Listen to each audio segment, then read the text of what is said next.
Hi guys! Alam niyo ba guys, uso na naman ngayon dito sa amin ng pogs. Kaya buti na lang meron akong stocks.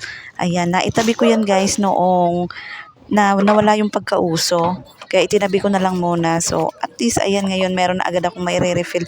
Hindi ko na kailangan mag-order. Order na lang ulit ako pagka paubos na siya. Kaya ayan, prepared tayo dahil meron tayong natirang pogs dito. So, marami-rami pa to. Kaya may refill natin to ng puno dito sa aking lalagyan.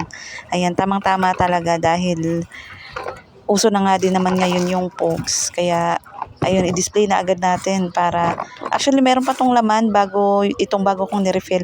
Naubos na nga siya dahil nga uso. So ayan, time na para i-refill ko na tong tinago-tago kong pogs.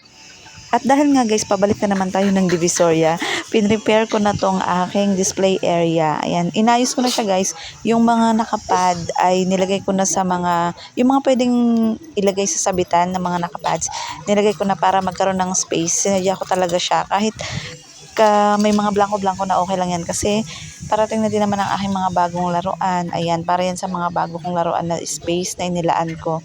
Yan, medyo inayos ko lang dito. Tapos ito, ayan, ginupit ko na lang yan guys kasi mahaba na yan yung pads na yan. Wala na din naman yung baba kaya ginupit ko na lang siya para mapaliit ko. Tapos magkaroon ng makasave ako ng space. Tapos yung dito guys, ayan, gusto ko sanang ipaglalagay din yan sa sabitan.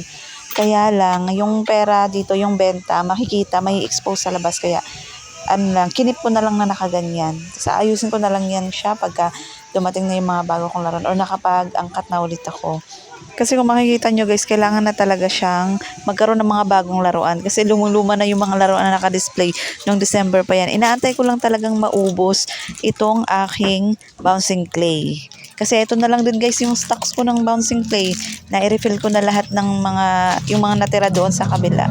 Kasi nirefillan ko. So ayun na lang yung natira. So tamang-tama to. Sa Sunday na kasi ako pupunta. So sana matuloy ako, walang maging aberya. So tamang-tama, bago yan maubos, baka makabili na ako or baka ubos na nga yan bago pa mag-Sunday. So tingnan natin. So ito kasi nirefill ko na, ayan. Full pack na yan dyan.